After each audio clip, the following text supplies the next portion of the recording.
जिस प्रकार से हाईजैक किया गया चुनाव बिहार में, महिलाओं को 10,000 रुपये, चुनाव चल रहे हैं और बट रहे हैं। 400 रुपये दिए उन्होंने, पेंशन 1100 कर दी उसको। वो बढ़ते गए, पोलिंग दिन तक बढ़ते गए, ऐसा आज तक भी हुआ नहीं। और प्रधानमंत्री जी ऊपर से कहते हैं कि अभी कांग्रेस का सफाई हो गया, इसलिए अभी कांग्रेस पार्टी टूट जाएगी। खुद की पार्टी का अध्यक्ष नहीं बन पा रहा है, लगभग 2 साल हो गए। वो तो बना नहीं पा रहे हैं, तो फूट किस में है? उनमें है या हमारे पार्टी में है? बिहार चुनाव पर अशोक गहलोत का बयान सिर्फ एक राजनीतिक टिप्पणी नहीं बल्कि एक सिस्टम पर सीधा इल्जाम था। गहलोत कह रहे हैं कि बिहार में हुआ चुनाव इलेक्शन नहीं, ऑपरेशन हाईजैक था। उनका दावा है कि महिलाओं को 10-10 हजार रुपए दिए गए, अंतिम दिन तक नोटों की बरसात चल रही थी और चुनाव आयोग हाथ पर हाथ धरे खड़ा रहा। गहलोत इसे लोकतंत्र के खतरे की घंटी बताते हैं, एक ऐसी प्रक्रिया जहां जनता की मर्जी नहीं बल्कि पैसे का दबाव विजेता तय करता है। उनका सीधा आरोप है कि जब पूरा चुनाव पैसों की नदियों में बह रहा था, तब सिस्टम की चुप्पी ही सबसे बड़ा सबूत है कि खेल सिर्फ मैदान में नहीं, सिस्टम के भीतर भी खेला गया था। गहलोत ने राजनीति की दिशा बदलते हुए भाजपा और केंद्र पर करारा वार किया। वो कहते हैं कांग्रेस खत्म होने की बात करने वाले खुद 2 साल से पार्टी अध्यक्ष नहीं चुन पा रहे हैं, तो असल फूट किस दल में है ये साफ दिखाई देता है। साथ ही वो राजस्थान का उदाहरण देते कि मौजूदा सरकार ने उनकी योजनाओं का या तो कमजोर कर दिया या बंद कर दिया है। इसीलिए जनता ने अंतः उपचुनाव में कांग्रेस को 15,000 वोटों से जीत दिलाई। लेकिन गहलोत की सबसे तीखी बात यही थी कि चुनाव आयोग सरकार से मिला हुआ लगता है। सर जैसी कार्रवाई ने पारदर्शिता पर पर्दा डाल दिया। उनका संकेत साफ है, अगर लोकतंत्र के रेफरी ही संदिग्ध हो जाएं तो चुनाव सिर्फ प्रक्रिया रह जाती है, फैसला कहीं और ही लिखा जाता है। जिस प्रकार से हाईजैक किया गया चुनाव बिहार में,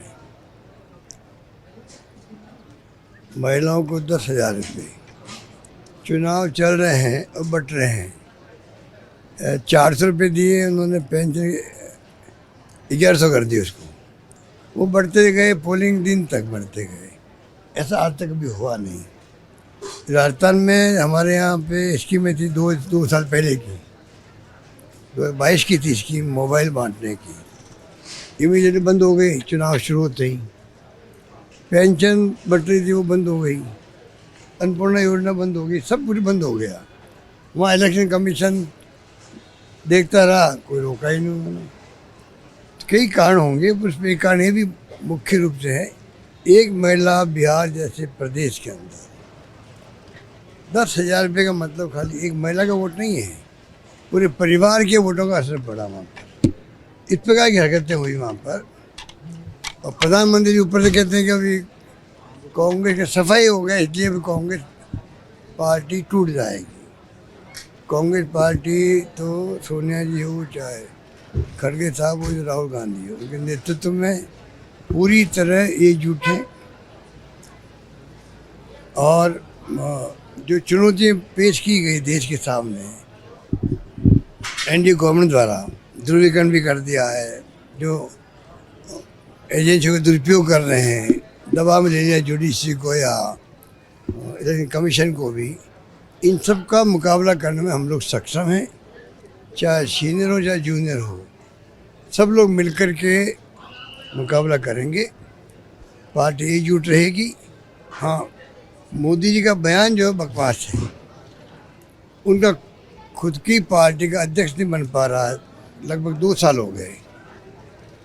वो तो बना नहीं पा रहे हैं, तो फूट किस में है? उनमें है या हमारे पार्टी में है? तो इसलिए ये जुमले बोलते रहते मोदी जी, हम सुनते रहते हैं। सर, आप दिल्ली होकर आए हैं, क्योंकि बिहार परिणाम के बाद आप दिल्ली में कारण क्या निकल कर सामने आया बिहार? यही बता रहा हूँ मैं आपको। सभी लोग एक स्वर में आपको ये कहेंगे, जिस प्रकार धन बल का प्रयोग हुआ है वहाँ पर, कोई सोच नहीं सकता।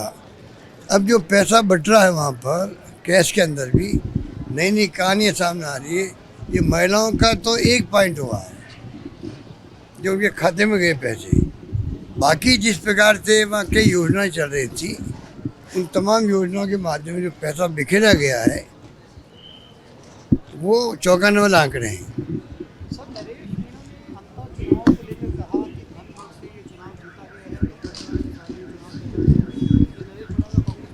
देखिए प्योरली जनता बाई इलेक्शन वर्तमान सरकार की फेलियर से जीता गया। जो हर गांव में अभी कांग्रेस सरकार जब हमारी थी, जो हमने योजना चालू की, उसकी चर्चा पूरे मुल्क में है, उसका बहुत बड़ा प्रभाव आज भी है। लोग पश्चाताप भी करते हैं कि सरकार चली गई, पर नई सरकार क्योंकि गवर्नेंस सही नहीं, कोई सुशासन नहीं है। एक ही काम किया, हमारी योजनाओं को बंद कर दो या कमज़ोर कर दो, चाहे वो हेल्थ की चिरंजीवी योजना हो, अन्नपूर्णा योजना हो, पेंशन हो, स्कॉलरशिप हो, शिक्षा में, स्वास्थ्य में, सब में इन्होंने इतना कमज़ोर कर दिया है कि लोगों में रिएक्शन है, कहाँ सुनवाई होती नहीं है। तो ये जो सरकार पूरी तरह फेल हो गई है, उसके कारण से हम लोग 15,000 वोट से जितना बड़ी बात है इस माहौल के अंदर हमारी काम में भी हुई है।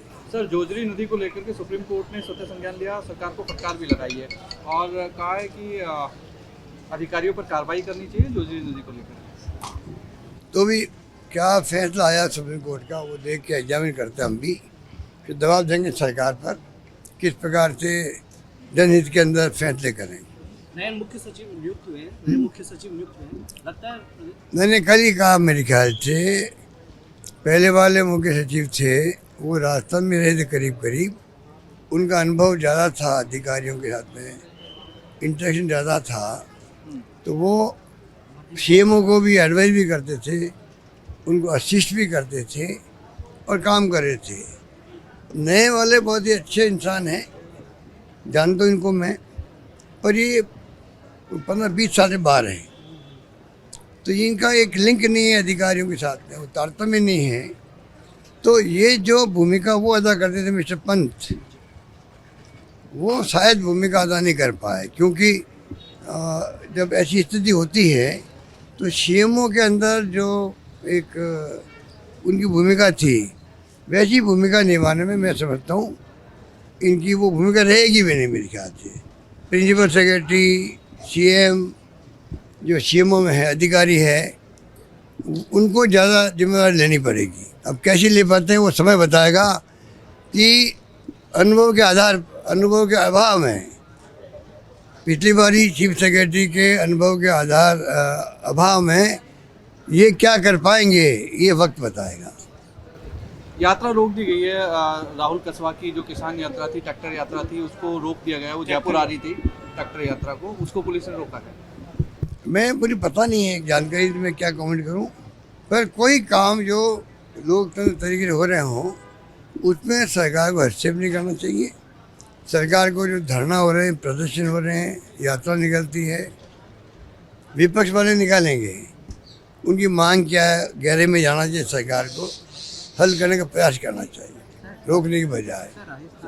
पर ये जो इनके लोकतंत्र में यकीन तो है नहीं, इसे कुछ भी कर सकते हैं। सर, राजस्थान में जो एसएमएस मेडिकल कॉलेज से जुड़े जो अस्पताल थे, उन तमाम अस्पतालों के अधीक्षकों ने इस्तीफा दिया है। जो नया नियम बनाया है कि जो प्रिंसिपल है या अधीक्षक है वो निजी प्रैक्टिस नहीं कर पाएंगे, उसके विरोध में आज उन्होंने तमाम जो उससे जुड़े हुए एसएमएस मेडिकल कॉलेज से जुड़े अधीक्षक थे उन्होंने इस्तीफा दिया। मुझे इसके बारे में कोई जानकारी नहीं है।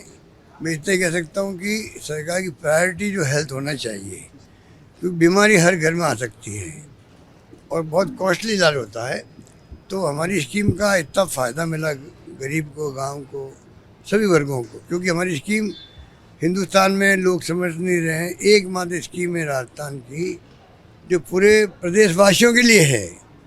बाकी जो आपके मुख्यमंत्री, प्रधानमंत्री जी की क्या नाम उनका योजना जो है ना, ये 5 लाख वाली आयुष्मान भारत, वो भी सबके लिए नहीं है। रात दिन का फ़र्क है, ये तो पूरे प्रदेशवासी का फ़ायदा उठे। एक जहाँ प्रदेश में लागू है वहाँ पे खाली SSEC जो सोशियो इकोनॉमिक कास्ट सेंसस था, उनका जो सर्वे डॉक्टर मनमोहन जी वक्त हुआ था, उन तक सीमित है वो। तो आधे लोगों को नहीं मिल रही हो, तो पर लोग चुप हैं, समझ नहीं पा रहे हैं। सर, SIR राजस्थान में भी लागू है, लेकिन एक BLO ने आत्महत्या कर ली है, प्रेशर, काम के प्रेशर को चलते। किस तरीके से आप इसको अब ये तो खबर आज मैंने पढ़ी, बहुत दुखद घटना है। पता नहीं एक्चुअल में क्या हुआ होगा, मैं नहीं कह सकता, पर फिर मैं कहना चाहूँगा इलेक्शन कमीशन दबाव में है, मिला हुआ है सरकार से, और ये लोकतंत्र के लिए अच्छे संकेत नहीं है। उनको चाहिए कि वो कृपा करके, क्योंकि उनके ऊपर बहुत बड़ी जिम्मेदारी है, तमाम पॉलिटिकल पार्टियों को विश्वास में लेकर के, सलाह लेकर के, सुप्रीम कोर्ट में केस चल रहा है सब जुडिस है, तब भी शुरू कर दिया 12 राज्यों में। यही काम अगर सबको बुला के बात करते, सुझाव लेते, उसके बाद में आप शुरू करते, किसी को एतराज़ नहीं होता। कौन चाहेगा कि फर्जी वोटिंग जो है या फर्जी उसमें लिस्टों में नाम आए या सही नाम नहीं आए, कौन चाहेगा? हर पार्टी चाहेगी कि वोटर लिस्ट के अंदर कोई भी नाम छूटे नहीं, जो जेन्युइन है, और कोई नाम कटे नहीं, वो कटे नहीं और फर्जी जुड़े नहीं। कौन नहीं चाहेगा? पर इन्होंने जो तरीका अपनाया ना, उसको लोग डाउट क्रिएट करते हैं इनके ऊपर।